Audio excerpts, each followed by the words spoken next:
अंकुर जैन गाजियाबाद से पूछ रहे हैं कि भगवान जब कण कण में हैं, फिर मंदिरों को इतना ही महत्व क्यों दिया जाता है? आपने पूजा पाठ की, क्या जानना हो जैन रीति और परंपराओं के बारे में? जिनके श्रीमुख से निकला हर वाक्य प्रतिध्वनि है जिनवाणी की, वो है जिनागम के अथाह सागर, परम पूज्य संत शिरोमणि आचार्य श्री 108 विद्यासागर जी महाराज के परम प्रभावक शिष्य वक्ता मुनि श्री 108 प्रमाण सागर मंगल चातुर्मास हेतु विराजमान है अजमेर राजस्थान में। जानिए मुनि श्री 108 प्रमाण सागर जी महाराज के श्रीमुख से जैन धर्म के ज्ञान से जुड़ी अपनी हर शंका का समाधान। देवाधिदेव एकनाथ श्री आदिनाथ भगवान की, देवाधिदेव एकनाथ श्री चंद्र प्रभु भगवान की, दोनों हाथों को भक्ति ऊंचाई में प्रदान करते हुए कृपा जैसे ऊंचाई करते हुए परम शांति विधायक श्री शांतिनाथ भगवान की, चिंतामणि श्री पार्श्वनाथ भगवान की, वर्तमान शासन नायक श्री महावीर भगवान की, 24 तीर्थंकर भगवंतों की, संत शिरोमणि 108 आचार्य गुरु श्री विद्यासागर जी महाराज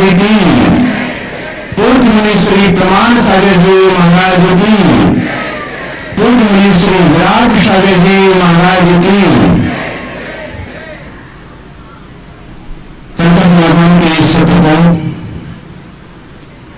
संत शिरोमणि आचार्य गुरु श्री विद्यासागर महाराज की तपस्वी आचार्य विद्यासागर तपोवन वैशाली नगर अजमेर से पारस और दिलवानी चैनल के माध्यम से देख रहे सभी देश और दुनिया के दर्शकों का और यहाँ पर उपस्थित समस्त श्रद्धालुओं का धर्म प्रभाव समिति अजमेर तथा सकल जगदम्बा जैन समाज अजमेर हार्दिक हार्दिक स्वागत एवं अभिनंदन करती है। संकट समाधान के सत्र से हम आपके लिए जुड़े हैं। उसके पूर्व गुणायतन परिवार से जुड़ने वाले उदाहरणा दानदाताओं के नाम की घोषणा हम आपके बीच करने जा रहे हैं। अपेक्षा होगी सभी दानदाताओं के दान की अनुमोदना प्रशंसा करने के लिए जोरदार कर्तव्य से आप उनका सम्मान करेंगे। आज गुणायतन परिवार में ऑनलाइन जुड़ रहे हैं निर्माण निधि के रूप में श्रीमती इंदु जैन कमल जैन दिल्ली से, श्री गोविंद प्रसाद जगदीश चंद्र बहेती वासी महाराष्ट्र से, श्री नीलकंठ मालती जैन नवी मुंबई महाराष्ट्र से ऑनलाइन में शुक्रवार के रूप में अपने जन्मदिन के उपलक्ष्य में श्री ओम प्रकाश सेठी श्रीमती संतोष जैन पुत्री निधि सेठी केटी प्राति जैन इम्फाल से सभी दानदाताओं का जोरदार कर्तव्य से सम्मान करें।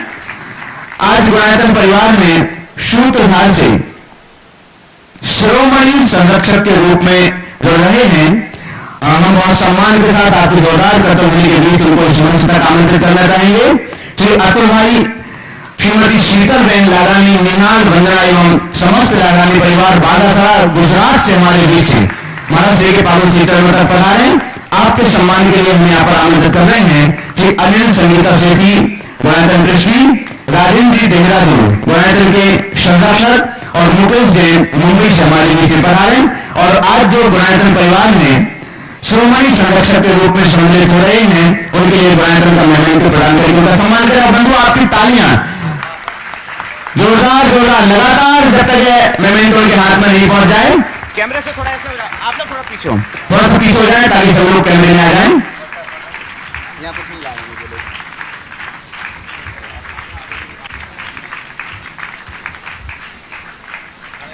जोरदार कर्तव्य से बंधु आपके लिए बता दें और हम आपके लिए बता दें अतुल भाई का संपूर्ण परिवार प्रतिदिन महाराज श्री का प्रवचन और शंका समाधान घर पर टीवी के माध्यम से प्रतिदिन देखते हैं, सुनते हैं और इस बार पूरा मन बना करके यहाँ पर आए हुए हैं। और आपके लिए बता दें पहली बार अभी तक तो टीवी के माध्यम से महाराज श्री के पावन चरणों से जुड़े हुए थे और इनकी विशेषता ये मन बनाकर तो आए हुए थे दूरदर्शन का, लेकिन आपके लिए बता दें वहां से ट्रस्टी की भावना लेकर के आए। फार्म बाद में बढ़ा लेकिन अमाउंट पहले उन्होंने वहां पर भेज दिया और अमाउंट जमा करने के बाद फॉर्म जमा किया, लेकिन और उनकी भावना प्रबल हुई और वे गुणायतन के शिरोमणि संरक्षक के रूप में गुणायतन परिवार में सम्मिलित हुए। जोरदार कर्तव्य से उनका सम्मान करें। और आज प्रथम प्रश्न के लिए हम अतुल भाई के लिए यहाँ पर आमंत्रित कर रहे हैं या आज का प्रथम प्रश्न पूछेंगे। हाँ ठीक है, चेहरा सामने कर लो। मेमेंटो तुम ले लो, दीपा मेमेंटो ले लो, बाद में दे देना। हाँ चलिए। गुरुदेव के चरणों में हमारा बारंबार नमस्तु नमस्तु नमस्तु। गुरुदेव, मैं अतुल लाधानी काठियावाड़ से बड़ौदा से, मेरा प्रश्न यही, वैसे तो हमारे मन में कई बार प्रश्न होते हैं, लेकिन वो सारे प्रश्नों के जवाब या तो शंका समाधान में मिल जाते हैं, या तो फिर आंख बंद करके आपका स्मरण करते हैं तो आपकी हमारा मन में आने के बाद ही शंका समाधान कर देते हैं। फिर भी एक प्रश्न यही है कि गुरु भक्ति में कौन सी भक्ति श्रेष्ठ है, अर्जुन जैसी या एक जैसी? कृपया हमें मार्गदर्शन करें और हमें ऐसा क्या करें कि हमें आपका सानिध्य सदा मिलता रहे। यहाँ अजमेर वाले तो बहुत भाग्यशाली है कि उसको अर्जुन जैसी भक्ति का सानिध्य मिल रहा है, लेकिन हम लोग क्या करें कि हमें गुरुदेव का सानिध्य सदा मिलता रहे। देखिए, बहुत अच्छा सवाल आपने किया है। अर्जुन जैसी गुरु भक्ति करे या एकलव्य जैसी? ध्यान रखो, अर्जुन जैसे भक्त तो बहुत मिलते हैं जो सदैव गुरु से मांगते हैं। एकलव्य जैसा भक्त बिरला होता है जो गुरु को सब कुछ अर्पित करते हैं। इसलिए भक्ति करनी है एकलव्य जैसी करो, दूर रह करके भी पालो। एकलव्य की भक्ति का प्रमाण ये परिपाक है, भक्ति का प्रतिफल है कि एकलव्य दूर रहकर वह सब कुछ सीख लिया जिसे अर्जुन साक्षात द्रोणाचार्य की सनिधि पा करके नहीं पा पाया। इसलिए हमें हमेशा एकलव्य को अपना आदर्श बनाकर एक लक्ष्य बन गुरु चरणों में समर्पित रहना चाहिए।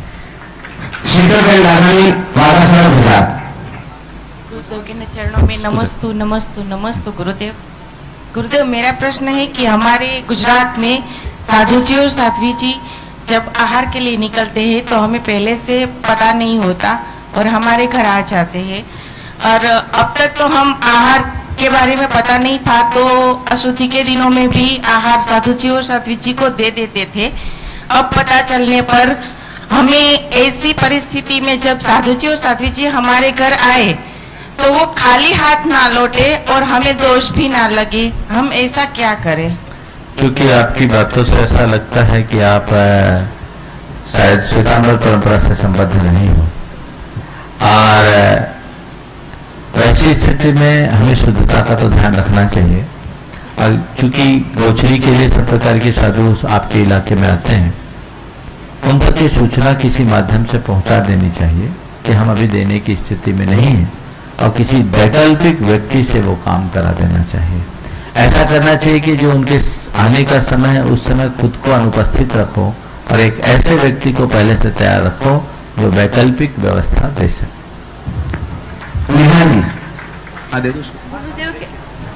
गुरुदेव के चरणों में मेरा बारंबार नमोस्तु। गुरुदेव ऐसा हम क्या ना सॉरी गुरुदेव, हमें आप कहते हैं कि हम लोग जब मंदिर बनाते हैं तो उसमें जो पूजा करते हैं उसका 1% पुण्य हमारे खाते में आते हैं और बाकी का वो दूसरे के खाते में जाते हैं। तो जब उस आत्मा का मोक्ष हो जाए तो वो 1% पुण्य किसको मिलता है? 1% नहीं, 16%, 6 पार्ट, समझ गया?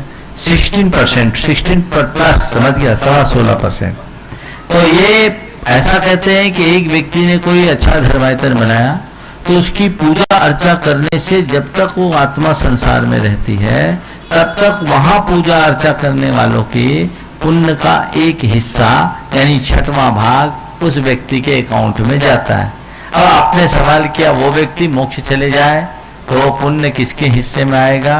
तो वो पुण्य फिर नीचे वालों के हिस्से में आ जाएगा। हर चीज की एक लिमिट होती है ना, तो ऐसी हमारी जैसे आप लोगों की पॉलिसीज होती है, पॉलिसीज एक समय तक मैच्योर होने की जब तक रहती तब तक रहती है। आपको जब तक किसी पॉलिसी की जरूरत है आप उसको लेते हैं और आपकी जरूरत पूरी हो जाती है आप छोड़ देते हैं। मोक्ष हो जाने के बाद भगवान वो सारा पुण्य संसार के अन्य प्राणियों के लिए बांट देते हैं और जिसको जब तक उसका आश्रय लेंगे वो पुण्य उसको लेते रहेंगे। वो अपनी ये समझो कि ऐसा जीव मोक्ष जाने के बाद अपनी सारी राइट्स उन भक्तों के लिए सौंप देते हैं जो भगवान के प्रति समर्पित होते हैं। हाँ महाराज जी, जब आजकल की दुनिया में जो लोग होते हैं हमारे जैन धर्मों के सिवा, वो लोग कुछ मोक्ष और पाप पुण्य के बारे में जानते ही नहीं है। हम उसको पाप पुण्य का कहते हैं तो वो पूछते हैं कि पाप पुण्य वो होता क्या है? तो उस आत्मा को कोई मोक्ष हो जाता है? बहुत अच्छा। सबसे पहली बात तो जो बोलते हैं कि पाप पुण्य होता क्या है, उनसे सबसे पहली बात बोलो कि यदि मैं आपको गाली दूं आपको कैसा लगेगा। उनसे पूछो कि यदि मैं आपको गाली दूं तो कैसा लगेगा। क्या जवाब देगा वो? बुरा लगेगा। और कहो अगर मैं आपकी प्रशंसा करूं तो आपको कैसा लगेगा? अच्छा लगेगा। तो बस गाली देने पर बुरा लगेगा, प्रशंसा करने में अच्छा लगेगा। तो जो बुरा लगे वो बुरा कर्म है, वो पाप, जो अच्छा लगे वो सत्कर्म है, वो पुण्य। मतलब पाप पुण्य को खोजने के लिए बाहर जाने की जरूरत है, यही सामने प्रत्यक्ष दिखा दिया कि पाप भी है पुण्य भी है।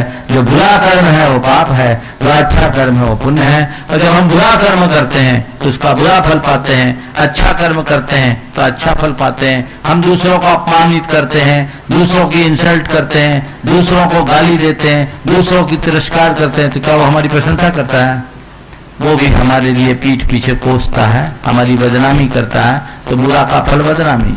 और हम किसी की प्रशंसा करते हैं, किसी को सहयोग देते हैं, किसी को आगे बढ़ने की प्रेरणा देते हैं, तो हमसे प्रभावित होता है, सहयोग देते हैं, यानी वो फिर 10 जगह हमारे गुणगान करता है। इसका मतलब अच्छा कार्य करने से प्रशंसा मिलती है। तो पुण्य से हमें प्रशंसा मिलती है और पाप से अपमान मिलता है। ये तो रोज पाप पुण्य को हम देखते हैं। तो उनको ये समझाओ कि भैया पुण्य पाप जब यहाँ है तो कुछ हिस्से में हम यहाँ फल पाते हैं और कुछ हिस्से में हम भवांतर में पाते हैं। जब तक तुम इनको नहीं समझोगे तब तक आत्मा और परमात्मा की बात तुम्हें समझ में नहीं आएगी और मोक्ष की प्राप्ति तो तुम्हें हो ही नहीं सकेगी। इसलिए मोक्ष को पाना है तो अपने आप को जानो, पुण्य पाप को जानो, कर्म सिद्धांत को जानो। तो उसे नरक की प्राप्ति होगी। नरक भले नहीं हो लेकिन वो अपनी जिंदगी को नरक बना लेगा। जोरदार कपड़ों से सम्मान करें। निहाल भाई ने बहुत ही सुंदर प्रश्न पूछे हैं अपनी मन की जिज्ञासा। और सबसे बड़ी बात यह थी जिस माटी की बोलो उस माटी की उनकी टोन थी। गुजरात में आगे किया गई डॉक्टर उषा सेठी जयपुर, कृष्णी गुणायतन, डॉक्टर रवि कांता जैन जयपुर और राजेंद्र जैन देहरादून गुणायतन संरक्षक, साथ में संजीव जी जैन देहरादून। माइक चालू करो। जाना तुम यहाँ मंच पर लगा क्या करना? स्विच बंद मत किया करो उसको। महाराज श्री के चरणों में मेरा शतशत वंदन। महाराज श्री, आज का दिन बहुत बड़ा दिन है और मैं उसी दिन धर्म बचाओ आंदोलन से जयपुर से जुड़ी थी और इसी भावना को लेकर के आज मैं अजमेर आई हूँ।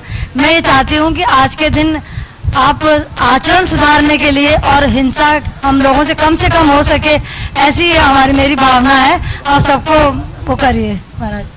ये बात पर आपने ध्यान दिलाया है। आज का दिन जैन जगत के इतिहास के लिए बड़ा अनुपम दिन है। आज की तिथि में पूरे विश्व में धर्म बचाओ आंदोलन छिड़ा था और एक ऐसा आंदोलन जिसकी सफलता हमें 7 दिन में ही मिल गई। 24 अगस्त को धर्म बचाओ आंदोलन का प्रवर्तन हुआ था और 31 अगस्त को हम लोगों को राहत मिल गई और जैन समाज के ऊपर आया हुआ एक बहुत बड़ा उपसर्ग आसानी से टल गया। ये जैन समाज की एकजुटता का फल है। मैं कहूंगा आज बहुत सारे लोगों ने, मैंने कुछ दिन पहले कहा था कि आज की तिथि को हम जैन एकता दिवस के रूप में मनाया और लोगों ने मनाया, पर हमारे अंदर एक ऐसी मानसिकता बननी चाहिए। पूरे देश भर के जैनों से मैं कहता हूं, चाहे वो किसी भी संप्रदाय के हो, किसी भी पंथ के हो, किसी भी परंपरा को मानने वाले, वे जैन धर्म की एकता के प्रति विचार करें। ये मान के चले कि हम जब तक एकजुट नहीं होंगे तब तक कुछ नहीं होगा। एकता का क्या फल मिलता है हमने 24 अगस्त 2015 को देख लिया। और यदि ऐसी एकता हम बनाए रखें तो आने वाले दिनों में हम बहुत आगे बढ़ेंगे, बहुत आगे बढ़ेंगे। कहने को हम मुट्ठी भर जैन है, लेकिन यदि मुट्ठी भर जैन संगठित होकर के काम करे तो बड़े से बड़े कार्यों को अंजाम दे सकता है। ये जैन समाज की एक बहुत बड़ी जिम्मेदारी है, जवाबदारी है। इस दिशा में हमें भरपूर प्रयास करना चाहिए, प्रयत्न करना चाहिए। और अब धर्म बचाओ तो हो गया, अब हम तो ये चाहेंगे कि समाज में कभी किसी प्रकार के आंदोलन की आवश्यकता ही ना पड़े। आंदोलन हमारी मजबूरी है, लेकिन समाज को जागरूक होना चाहिए। देश और दुनिया की स्थितियां बनती और बदलती रहती है।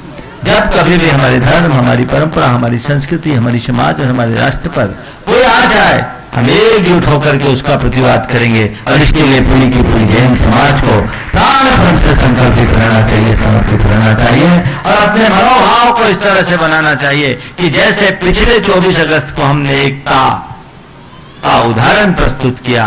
कभी मौका आए तो हम पीछे नहीं रहेंगे। लेकिन अब मैं आपसे कहूंगा, पहले भी बात कही थी, धर्म बचाओ तो हो गया, अब धर्म बढ़ाओ अभियान की बात सोचनी चाहिए। वो धर्म बढ़े यानी हमारे आचरण में पवित्रता है और हम जैन धर्म के मूलभूत तत्वों को लोगों तक पहुंचाए, जिससे हर व्यक्ति के अंदर जैन धर्म के प्रति सच्ची धारणा बने और वो अपने जीवन के क्रम को आगे बढ़ा सके। इसलिए धर्म बढ़ाओ अभियान को हमें बहुत तत्परता के साथ आगे बढ़ाने की आवश्यकता है। स्वयं के आचरण में पवित्रता लाते हुए अपने जीवन को व्रत संकल्पों से जोड़ें और धर्म समाज संस्कृति के लिए अपना उत्कृष्टतम अर्पित करने का भाव रखें। नमस्ते महाराज। डॉक्टर रविकांता जैन, जयपुर। नमस्ते महाराज जी। नमस्तु नमस्तु महाराज जी। कहते हैं कि मन जड़ है और एक तरफ कहते हैं कि मन चंचल है, तो एक जड़ वस्तु चंचल कैसे हो सकती है? देखिए कि इसका हमारी चेतन आत्मा पर जो हावी रहता है। देखिए, मन को जड़ कहना एकांत से ठीक नहीं है। मन जड़ नहीं है। हमारे पास दो प्रकार का मन है, एक द्रव्य मन, एक भाव मन। द्रव्य मन को हम जड़ कहते हैं, भाव मन चेतन है। हमारे जितने भी संकल्प विकल्प होते हैं वो हमारे मन में होते हैं, इसलिए मन जड़ नहीं, लेकिन मन चंचल जरूर है। और ये चंचलता हमारे अंदर के संस्कारों का कुपरिणाम है। प्रतिपल जो राग द्वेष मूलक परिणाम हमारे अंदर होते हैं वो हमारे चित्त को चंचल बनाते हैं। हम जब अपने अंदर के राग द्वेष और मोह रूप परिणाम को शांत करते हैं, हमारे चित्त की चंचलता शांत होती है, तब हम अपने जीवन को आगे बढ़ा सकते हैं। राजेंद्र संदीप जैन, बिहार। महाराज जी के चरणों में त्रिकाल नमस्तु नमस्तु नमस्तु। महाराज जी राजेंद्र कुमार जैन देहरादून से। महाराज जी, मुझे जिज्ञासा है कि गोरखपुर से एक गीता प्रेस है, उससे करीब 35 साल पहले एक अखबार निकल जाता जिसमें हर धर्म के पर कोई न कोई कटाक्ष होता था। एक दफे उन्होंने जैन धर्म के पर भी कटाक्ष किया था कि आचार्य मानतु महाराज ने 48 कड़े बनाए थे और हर कड़े पे काला टूटा था। आज जैनों के घर घर में भक्तामृति का पाठ होता है, एक भी कड़ा नहीं, एक भी ताला नहीं टूटा। महाराज जी, क्या हमारे पुण्य है, हमारे चिन्ह पुण्य है या ये का हमारा चिन्ह पुण्य है या काल दोषा प्रभाव है? देखिए, बात सही। आचार्य मानतुंग ने अपने भक्तामर के पाठ से 48 ताले तोड़े और जैनी अपने कोई ताले नहीं तोड़ पा रहे। बिल्कुल सही बात है, पर ये बात समझ करके चलना चाहिए कि आचार्य मानतुंग ने भक्तामर स्तोत्र की रचना ताला तोड़ने के लिए नहीं की। स्तोत्र की रचना से ताला टूट गए और यह असंभव नहीं है। आज तो विज्ञान इसे सिद्ध करता है। विज्ञान ये बताता है कि हमारी जो ध्वनि की तरंगे होती है वो 18,000 साइकिल को जब पार कर देती है तो पराध्वनि हो जाती है। पराध्वनि ऐसी अवस्था जो सुनाई तो ना पड़े पर उसमें वेग बहुत होता है। आज अल्ट्रासोनिक ड्रीम जो होता है उसी पराध्वनि का नतीजा है। इसी अल्ट्रासाउंड के माध्यम से आज बड़ी सर्जरी हो जाती है। ये क्या है? ध्वनि की तरंगों की सघनता का परिणाम है। तो ध्वनि की तरंग जब सघन होकर के इस स्थिति को प्राप्त करती है तो अध्यात्म की साधना में हम अनेक प्रकार की ऊर्जा का प्रस्फोट करने में सक्षम होते हैं। आचार्य मानतुंग के ऊपर जब उपसर्ग आया वो अपनी गहन आत्म साधना में डूब गए और तब उनके अंदर से भगवान आदिनाथ की स्तुति के लिए जो उद्गार निकले, हो सकता है वे पराध्वनि में पहुंच गए हों और उन उद्गारों के कारण वे ताले टूट गए। आज हमारे भी टूट सकते हैं बशर्ते हम उस स्थान तक पहुंचे। तो आचार्य मानतुंग ने भक्तामर से ताले तोड़े तो वो ताले आचार्य मानतुंग के प्रताप से भक्तामर के उच्चारण से ताले टूटे। तो इसका मतलब ये नहीं कि आचार्य मानतुंग ने कह दिया कि अब जैनियों को ताला लगाने की जरूरत नहीं है, भक्तामर पढ़ना तेरे ताले टूट जाएंगे। नहीं, हाँ, उन्होंने ये जरूर कहा कि अगर तू भक्तामर पढ़ेगा तो तेरे ताले टूटेंगे। तू भक्तामर पढ़ेगा तो तेरे ताले टूटेंगे। कौन से ताले? बाहर के नहीं, अंदर के ताले टूटेंगे। और जिसके अंदर के ताले टूट जाए उसे फिर बाहर के तालों की जरूरत ही नहीं पड़ती। इसलिए आचार्य मानतुंग के उस अभिप्राय को समझना, न मानतुंग ने ऐसा कहा कि इसको पढ़ो ताला लगाने की जरूरत नहीं, न जैन धर्म ऐसा कहता है तो ऐसा करो कि ताला लगाने की जरूरत नहीं, ताला अपने आप टूट जाएंगे। जैन धर्म तो कहता है ऐसा जीवन जियो कि तुम्हें ताले और चाबी की जरूरत ही न पड़े, मुनियों की तरह पीछी कमंडल लो, कोई ताला नहीं कोई चाबी नहीं, ये जीवन का आनंद है। ये जैन कंसेप्ट लोगों तक पहुंचना चाहिए, जो अपरिग्रह के उच्च आदर्श को बताता है। आज अपरिग्रह का सर्वोच्च रूप यदि देखने को मिलेगा तो केवल जैन साधना में मिलेगा। सांप्रदायिक अभिनिवेशवश या जैन तत्व व्यवस्था को ठीक ढंग से न समझ पाने के कारण अपनी अज्ञानतावश यदि कोई व्यक्ति ऐसी टिप्पणी करे तो हमें घबराने की जरूरत नहीं है। अवसर मिले तो उन्हें ठीक ढंग से कन्विंस जरूर करना चाहिए। नमस्ते महाराज, नमस्ते महाराज, नमस्ते। आगे तैयार रहेंगे मुकेश जैन मनुष्य हमारे बीच में गुरुचरणों के अनन्य भक्त और गुणायतन संगीत सेक्रेटरी जिन्होंने संपूर्ण मीरा तारा भवन निर्मापित किया है अपनी जनता व्यक्ति का सदुपयोग करके। इसके बाद तैयार रहेंगे विद्युत प्रवाजन हिसार से गुणायतन की दृष्टि में। महाराज जी नमस्ते। मेरा प्रश्न है कि प्रदूषण वर्ग में जो संसार शिविर लगते हैं उस पर क्या महत्व? आजकल मुनिराज जो है जहाँ पर भी चातुर्मास करते हैं वो हर जगह अपना अपना संस्कार शिविर लगाते हैं, तो उसे बताएं कि क्या भावना होती है इससे? देखिए, मुनिराज अपना अपना संस्कार शिविर नहीं लगाते। मुनिराज तो अपने अंदर की करुणा करके आप लोगों को अंदर संस्कार जगाने के लिए शिविर लगाते हैं। ऐसा कहा जाता है जब मिट्टी नम हो तो उस समय उसे चाहे जैसा आकार दिया जा सकता है, और मिट्टी सूखकर कड़ी हो जाए तो उसे आकार देना मुश्किल होता है। तो 10 साल भर में 10 लक्षण के 10 दिन ऐसे होते हैं जिन दिनों आप लोग बड़े नम होते हैं। तो हम लोग सोचते हैं ये सही मौका है, अभी मिट्टी नम है तो इसको चाहे जैसा आकार दे दो, कम मेहनत में जीवन में बहुत बड़ा परिवर्तन आएगा। इसलिए जगह जगह शिविर लगाए जाते हैं और उन शिविरों में लोगों के जीवन में एक आध्यात्मिक प्रेरणा जगती है और उस प्रेरणा के बल पर वो अपने जीवन में बहुत बड़ा परिवर्तन कर लेते हैं। क्योंकि शुरू से 10 लक्षण के 10 दिनों में हमारे मन में, आम जनता के मन में ये भाव रहता है कि अन्य दिनों में मेरी चाहे जैसी चर्या हो, 10 दिन तो मुझे ठीक रहना ही है। और वो जब ठीक रहते हैं तो उनकी लाइन लेंथ मिल जाती है। एक बार सावक संस्कार शिविर में कोई आ जाए तो कई बार उसका जीवन ही परिवर्तित हो जाता है। तो बंधुओं, ये शिविर आप लोगों के हित के लिए ये सोचना चाहिए कि गुरुजन आप पर करुणा रखकर ये कार्य करते हैं, उनका तो आशीर्वाद आयोजन समाज करती है। और चूंकि देश भर की पूरी जैन समाज ये चाहती है कि अन्य दिनों में हम जहाँ रहे 10 दिन हम धर्म ध्यान पूर्वक रह सके, तो इस तरह का शिविर लगता है तो दूर दराज के लोग भी उसमें आ जाते हैं कि घर में रहेंगे, गोरख धंधे में रहेंगे, जब हम शिविर में जाएंगे तो उन गोरख धंधे से बच जाएंगे, अपने अंदर स्थिरता रखेंगे और अपने जीवन को आगे बढ़ाएंगे। ये मौका है। यहाँ पर भी शावक संस्कार शिविर है, पूरे देश में है, सुधासागर जी महाराज के सानिध्य में ब्यावर में भी है, अन्य स्थानों में भी है, प्राय सब जगह है और सब जगह हाउसफुल चल रहे। यहाँ अजमेर में तो एकदम हाउसफुल हो गया।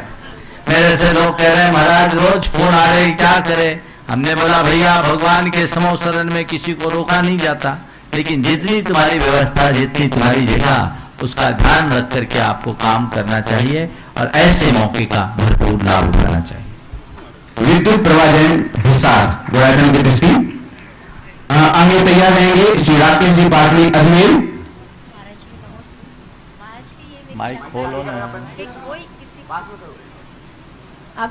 अगर परिवार में कोई किसी का भला ही करता रहे और फिर भी उसको बुराई मिलती रहे तो उसके पीछे क्या मतलब, वो अपने आप को कैसे संभाले?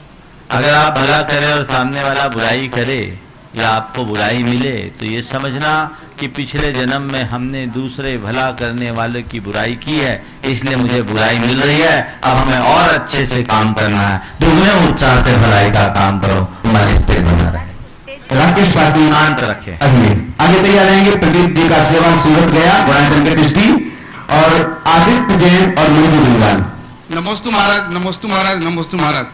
महाराज जी, मेरा प्रश्न ये है कि कई धार्मिक संस्थाओं, गौशालाओं आदि में दान देने पर धारा 80G के तहत छूट मिलती है आधी राशि पे, तो क्या उस आधी राशि का भी पुण्य मिलता है? देखिए, आपको छूट मिली तो उससे पुण्य पाप को पहले एक तरफ रखो, उससे आपको एक सुविधा मिल गई और आपने देखा कि मेरा बजट 10,000 का था, आपने छूट को जोड़ा तो कहा 12,000 का दान कर दें। अब आपका बजट बढ़ जाता है तो ऐसा करने से 2 रुपया दान देने की जगह 4 रुपया दान देते हैं। अगर ऐसा करते हैं तो आपका पुण्य दोहरा हो जाता है। लेकिन आप छूट को गिन करके 10,000 का दान देने का सोचा था और बाद में आपको मालूम पड़ा कि 80G मिल रही है, तो आपको उसमें टैक्स में जो रिबेट मिला, मुझे नहीं मालूम कितना % रिबेट मिलता है, कितना % रिबेट मिलता है क्यों सुभानी जी, टैक्स में कितना % रिबेट मिलता है 80G में?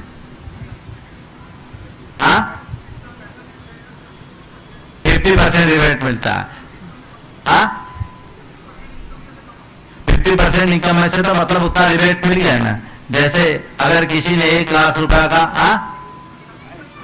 माइक दो उधर 15%, अरे 1 लाख का दान दिया तो 15,000 बच गए। तो मैं आपसे कहूंगा कि कहीं आपने 1 लाख दान देने का मन बनाया था और जिस समय दान देने का मन बनाया था आपको पता नहीं था क्या 80G का रिबेट है, आपने 1 लाख दिया और 15,000 बढ़ गया ना, तो आपको बाद में 15,000 और दान दे देना चाहिए ताकि आपको 1 लाख का पुण्य पूरा मिले। और अगर आपके पास 80,000 दान देने की इच्छा थी, बाद में मालूम पड़ा कि 80G देंगे तो 15,000 का रिबेट मिल जाएगा, तो भैया 80,000 क्यों दे, 1,000 पूरा दे दो, हमारा हिसाब बराबर हो जाएगा। तो उसमें कटौती अपर साइड में नहीं होनी चाहिए, नीचे से आप जो करना चाहो कर सकते हैं। नमस्ते महाराज श्री, मैं प्रदीप कासलीवाल, ज्ञान निवासी, सूरत प्रवासी, आप समस्त कासलीवाल प्रवासी, आपको नमस्ते बोलता हूँ महाराज। महाराज श्री, हर निर्माण में कुछ हिंसा होती ही है। तो घर बनाए या दफ्तर बनाए, मंदिर बनाए या आयतन बनाए, हर में हिंसा होती है। तो दफ्तर और घर तो आदमी व्यक्तिगत रूप से बनाता है, मंदिर के निर्माण के कार्य के लिए वो साधुओं से या गुरुओं से आशीर्वाद लेके कार्य चालू करता है। तो उस निर्माण में जिनसे वो आशीर्वाद लेके कार्य प्रारंभ करता है या कार्य करता है, तो उसका दोष जिसके आशीर्वाद से कर रहा है उनको लगता है, या जो व्यक्ति कार्य करवा रहा है उनको लगता है, या पूरे समाज को लगता है। अगर दोष लगता है तो उसका प्रायश्चित कैसे किया जा सकता है? देखिए, एक निर्माण है जो पाप के लिए हो रहा है और एक निर्माण है जो परमार्थ के लिए हो रहा है। पाप के लिए होने वाले निर्माण में केवल पाप होगा और परमार्थ के लिए होने वाले निर्माण में परमार्थ होगा। उसके लिए कहा गया है कि पूज्यम जिनमतार चेतो जनस्य सावध दिलेशो बहुपुण्य निराशो दोषाय नालम कनिका विशस्य नदूषिका शीत शिवाम्बुराश। हे भगवान, आपकी पूजा अर्चा के निमित्त चाहे मंदिर बनाए या आपकी पूजा अर्चा की अन्य व्यवस्था करें, उसके निमित्त जो पाप होता है वो कैसा होता है, विष की कनिका के समान, और पुण्य उपार्जित होता है वो कैसा होता है, अमृत के सागर के समान। तो जैसे अमृत के सागर में विष की एक कनिका कोई काम नहीं करती, वैसे ही इस परमार्थ के कार्य से उपार्जित पुण्य के आगे यत् किंचित सावध्य या पाप की गिनती ही नहीं होती, वो अनदेखा हो जाता है। और शास्त्रों में ऐसी क्रिया को पाप मूलक क्रिया नहीं कहा गया, ये पुण्य वर्धनी क्रिया है। और जिन शासन की उन्नति का आधार है, गुरुजन खुद नहीं करवाते, वे तो श्रावकों को प्रेरणा देते हैं, आशीर्वाद देते हैं, और श्रावक सावध्य मूलक ये कार्य करता है। लेकिन ये सावध्य भी उसकी पुण्य वृद्धि का कारण है। अन्यथा तो आप ऐसा कहोगे कि आप चौका लगा रहे हैं, तो चौका लगाने में आरंभ हो रहा है, तो उस आरंभ के भागीदार साधु हो जाएंगे, आप भी हो जाएंगे। ऐसा नहीं, सबके पीछे का जो अभिप्राय है उसे देखा जाए। आदित्य, नमस्ते महाराज जी, मेरा नाम आदित्य जैन है, मैं वैशाली नगर अजमेर से हूँ। मेरा प्रश्न ये है कि महाराज जी, मैंने नियम ले रखा है पानी छानकर पीने का, और कोई और मांगता है तो मैं उसको पानी छानकर ही देता हूँ, और स्कूल में भी पानी छानकर ही ले जाता हूँ। लेकिन हम शादी और कई जगह जाते हैं तो वहाँ पे कैंपर रखे रहते हैं और उनमें चना पानी नहीं होता, तो हमें वो पानी पीने में कोई दोष लगता है या नहीं लगता? बिल्कुल, जहाँ ऐसा जाओ, खासकर जैन के यहाँ जाओ, तो उनको एक बात कहो, मुझे बहुत खुशी है कि तुम्हारे जैसा छोटा सा बच्चा आज पानी छान करके पी रहा है, तो वो प्रेरणा लेनी चाहिए। प्राय कैंपर में तो देखता हूँ, धर्म स्थलों में भी, शायद यहाँ भी धर्म प्रभावना समिति ने जो कैंपर लगा रखे हैं उनमें छन्ने हैं कि नहीं है? अनर्थ कर रहे हो तुम लोग, छन्ने लगा ताकि एक प्रतीक बने। ये लगानी चाहिए। और तुम जहां जाओ वहां प्रेरणा दो कि छन्ना और नहीं है तो अपने जेब में एक रुमाल छन्ना रखो, कैंपर में छन्ना लगा करके छान के पियो। और कौन जैन है इसलिए पानी छान के पीते हैं, क्योंकि छानना पानी छानना हमारी पहचान है। नमस्ते महाराज जी। मंजू गंगवाल अजमेर आगे तैयार रहेंगे हमारे बीच अनिल संगीता सिटी के संघर्ष में। बंधुओं, आज हम सबका बहुत सौभाग्य है इस मंच पर पूज्य मुनि श्री प्रमाण सागर जी महाराज के गृहस्थ अवस्था के पिता श्री सुरेंद्र जी और माता श्री सोहनी देवी जी हमारे बीच हैं। और बंधु, आपके लिए बता दें, ये सौभाग्यशाली परिवार हैं। जब अभी आचार्य भगवंत के पावन दर्शन करके भोपाल से आ रहे हैं, लोगों ने सुनाया मुझे, वहां भोपाल भी हमने बात हुई, वहां लोगों ने सुनाया कि शास्त्र भेंट करने के लिए सौभाग्य दिया गया। और जब परिचय दिया गया तो ये परिचय दिया गया कि पूज्य मुनि श्री प्रमाण सागर जी महाराज जी के गृहस्थ अवस्था के पिता, माता, भाई और भाभी हैं, जिन्होंने आज संपूर्ण दुनिया में धर्म का डंका बजाया हुआ है और जिनकी जय जयकार हो रही, बहुत गौरवशाली है। और ये सुनकर के बहुत गौरव होता है, आज मंच पर वे विराजमान है, हम सभी बहुत ही सौभाग्यशाली हैं। अगले संगीता सिटी के संघर्ष से वो आगे तैयार रहेंगे। गुरुवर के चरणों में मेरा भी मेरे परिवार का त्योहार नमोस्तु गुरुवर नमोस्तु नमोस्तु नमोस्तु। गुरुवर, मैं मंजू गंगवाल सरावगी मोहल्ला अजमेर से। मेरी शंका यह है कि जब सूतक और पातक होता है उस वक्त बेटियां चाहे अविवाहित हो या अविवाहित सारी धार्मिक क्रियाएं करती है, तो क्या उन्हें दोष नहीं लगता? वो सूतक पातक से मुक्त क्यों होती है? बेटियों के लिए सूतक पातक नहीं होता, क्योंकि बेटियों को हमेशा परघर की मानी जाती है। अनब्याही हो तो भी और विवाहित हो तो भी उनका सूतक नहीं है, शास्त्रीय विधान है। पुरुषों के लिए ही सूतक मिलता है, बहुओं के लिए मिलेगा। हाँ,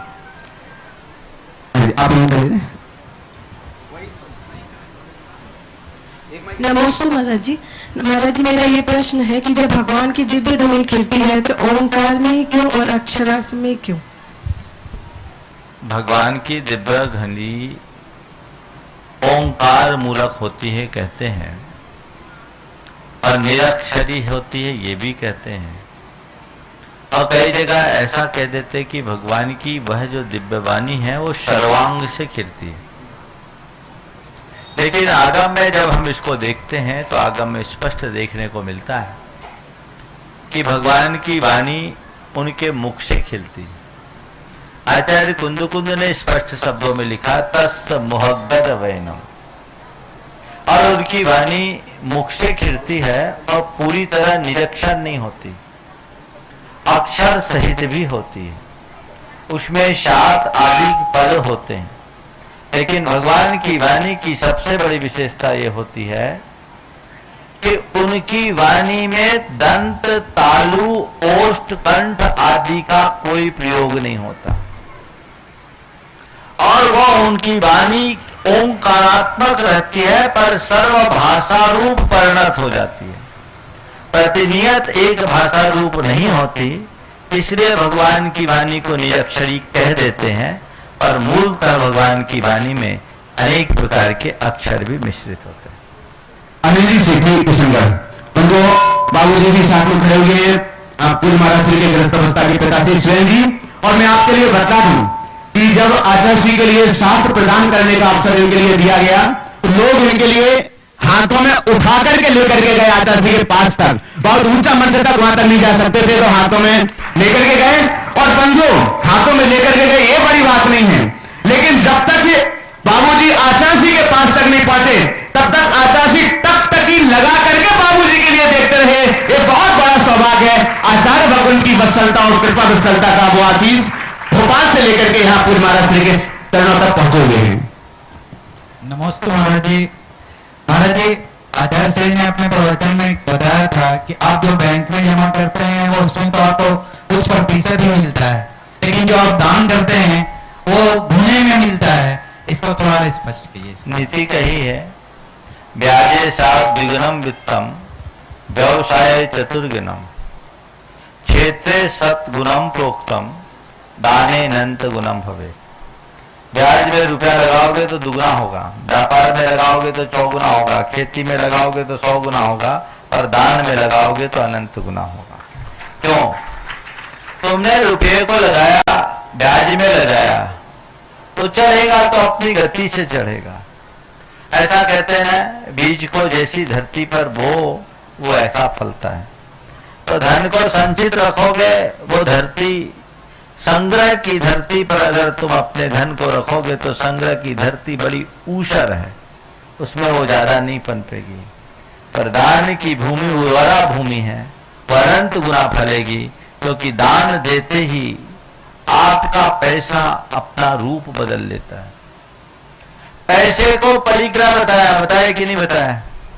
परिग्रह क्या पाप है कि पुण्य?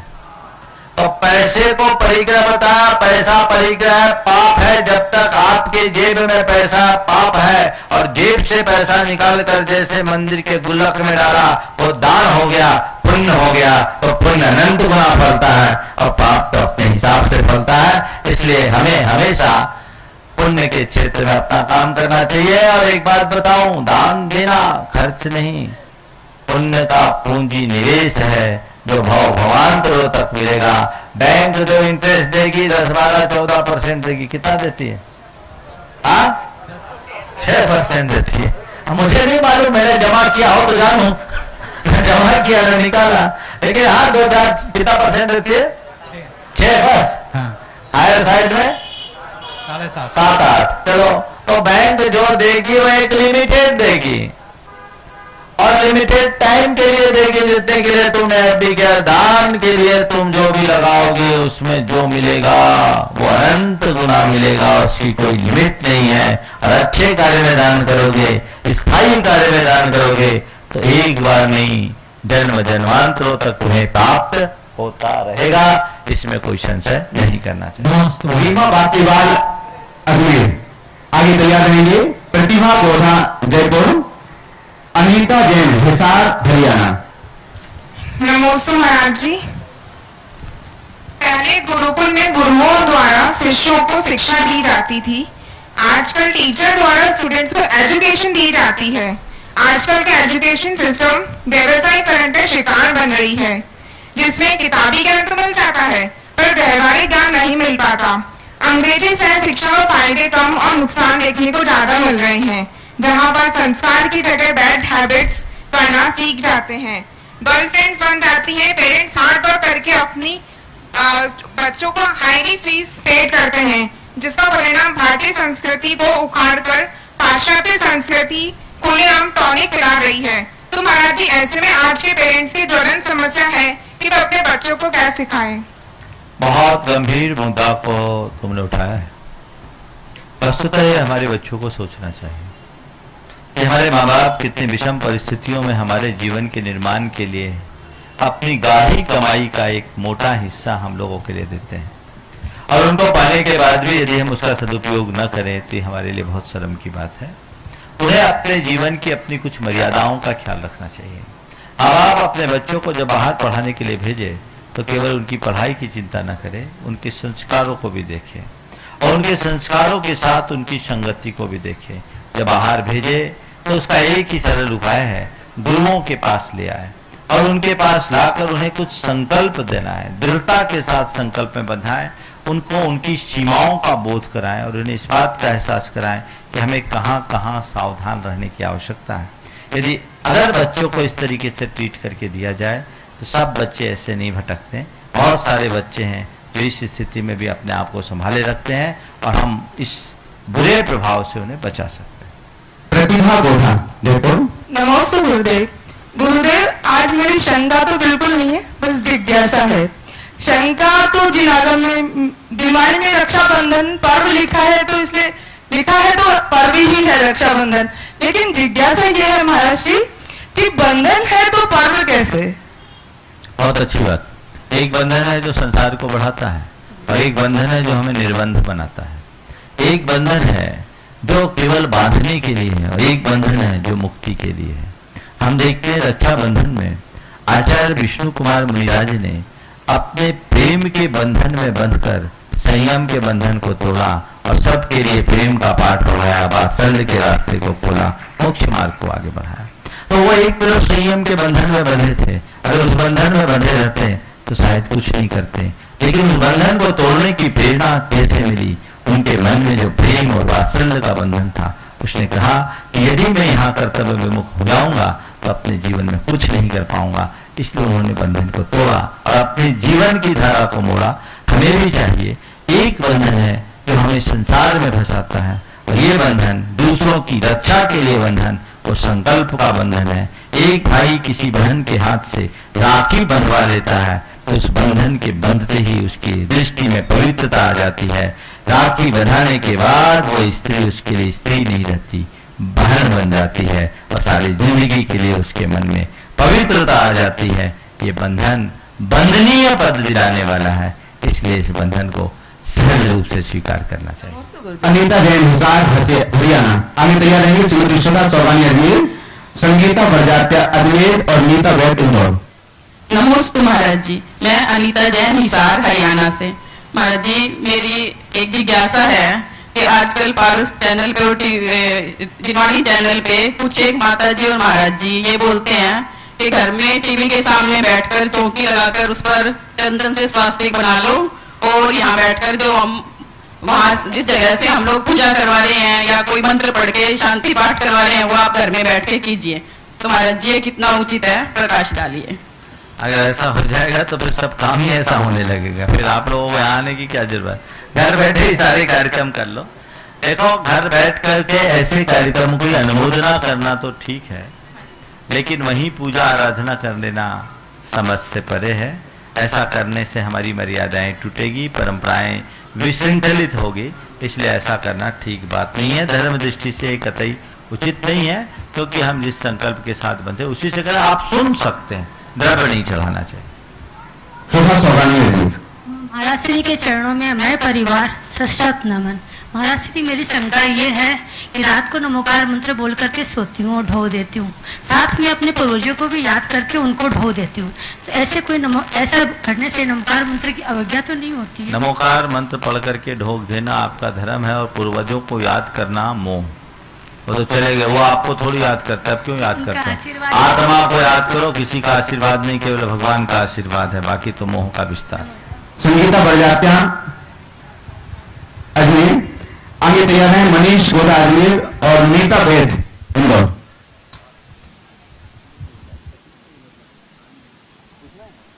नमोस्तु महाराज जी, जैन धर्म के अनुसार पृथ्वी, जल, अग्नि, वायु और वनस्पति में भी जीव तत्व है।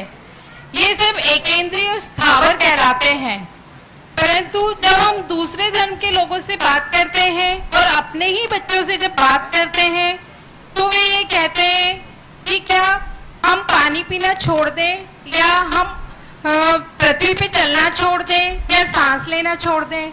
कृपया मेरी शंका का समाधान। देखिए ना, आपको पानी पीना छोड़ने की बात की जा रही है, ना चलना छोड़ने की बात की जा रही है, ना सांस कर लेना छोड़ने की बात की जा रही है। ये कहा जा रहा है कि जो है वस्तु स्थिति से समझो।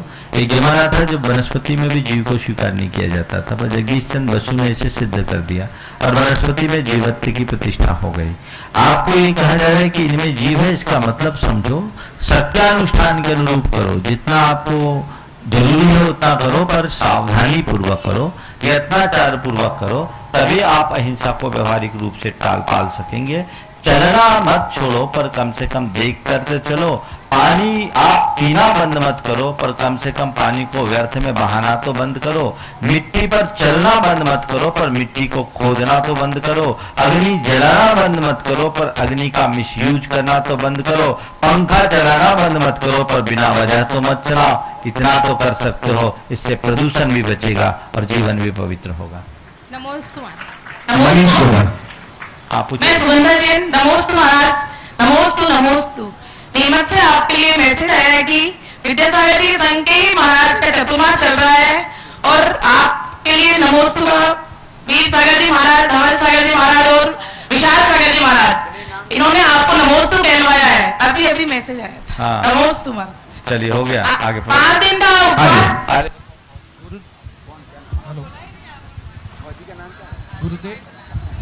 गुरुदेव के चरणों में एक बार नमोस्तु नमोस्तु नमोस्तु। गुरुदेव में शंका है, 19वीं सदी में गुलामी से मुक्ति, 20वीं सदी में महिलाओं को अधिकार, और 21वीं सदी में यदि जानवरों को जीने का अधिकार मिल जाए तो महाराज जी ये हमारी सबसे बड़ी उपलब्धि होगी।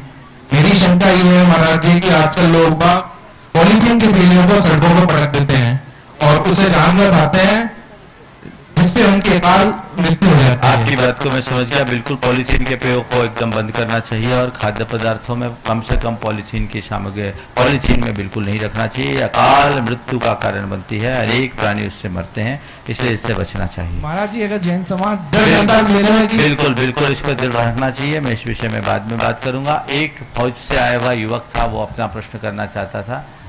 अपना उनको नमस्ते महाराज जी, नमस्ते महाराज जी, नमस्ते महाराज जी। मेरा नाम आदित्य गंगवाल है, मैं अजमेर से हूँ और मैं एक आर्मी ऑफिसर हूँ। जब मैंने पिछले साल कमीशन हुआ था मैं, तो मैंने ओथ ली थी कि मेरी जॉब में मुझसे जो होगा मैं वो करूंगा और जिसके लिए मुझे हर चीज कुछ भी चीज त्यागने का मौका मिले मैं करूंगा, क्योंकि वो मेरी जॉब की रिक्वायरमेंट्स हैं। पर जब मैं जैन कुल में जन्म लिया, उस जन्म मात्र से ही मेरी पहचान है। पर महाराज जी, डे टू डे लाइफ में मेरे साथ ये होता है कि मेरा धर्म और मेरी जॉब सामने होती है और मैं दुविधा में होता हूं और मेरी पहचान पे कई बार आंच आती है। तो मेरी जॉब और जो मुझे करना तो है, रिक्वायरमेंट्स हैं, पर मेरा धर्म जो मुझे सिखाता है उसके अभी तो महाराज जी मैं दुविधा में पड़ जाता हूँ। तो मेरी दुविधा में पड़ने की बिल्कुल जरूरत नहीं है। आप नहीं, आप जैसे अनेक युवक, अनेक लोग फौज में रहे हैं और उच्च अधिकारी तक बन करके चले हैं। तो आप अपने सेवा को पूरे तरह दें और अपनी निष्ठा को बनाए रखें। किसी भी प्रकार की उन बातों से अपने जीवन को न जोड़ें जो जैन कुल के विरुद्ध है। राष्ट्र की सेवा आप कर रहे हो, ये भी एक धर्म है, पर उस धर्म के साथ आत्मधर्म को भी सुरक्षित रखो। कभी भी मद्यपान और नॉनवेज जैसी प्रवृत्ति, चाहे जैसी स्थिति आ जाए, उसे अपने ऊपर हावी मत होने दो। थोड़े दिन संघर्ष करना पड़ेगा। एक अभिषेक जैन करके बहुत बड़े कर्नल थे, उन्होंने मुझसे कहा, मैंने जब पूछा कि फौज में आपको ये सब स्थितियां ग्लेशियर तक हुआ है, बोले आपको क्या सामना करना पड़ा? बोला महाराज, शुरुआत में मेरे सामने चुनौतियां आई, लेकिन बाद में लोग मुझे बहुत आदर देते हैं। तो ध्यान रखना, जो चुनौतियों को सहेंगे वही उपलब्धियों को प्राप्त कर सकेंगे। इस प्रकार मैं यहीं पर विराम दे रहा हूँ। गुणायतन जैन धर्म का एक अति महत्वपूर्ण ऐतिहासिक कदम होगा, जो सारे लोग के जीवन के गुणात्मक परिवर्तन का आधार बनेगा और जीवन का गुणात्मक परिवर्तन ही मोक्ष मार्ग में सहायक होगा। इतिहास का हिस्सा बनने का अवसर कुछ ही जीवों को प्राप्त होता है, या यूं कहिए कि कुछ भाग्यशाली जीव ही ऐसे कल्याणकारी अवसर का लाभ उठा सकते हैं। आइए आप भी यथाशक्ति दान करें, इस मुहिम का हिस्सा बनें।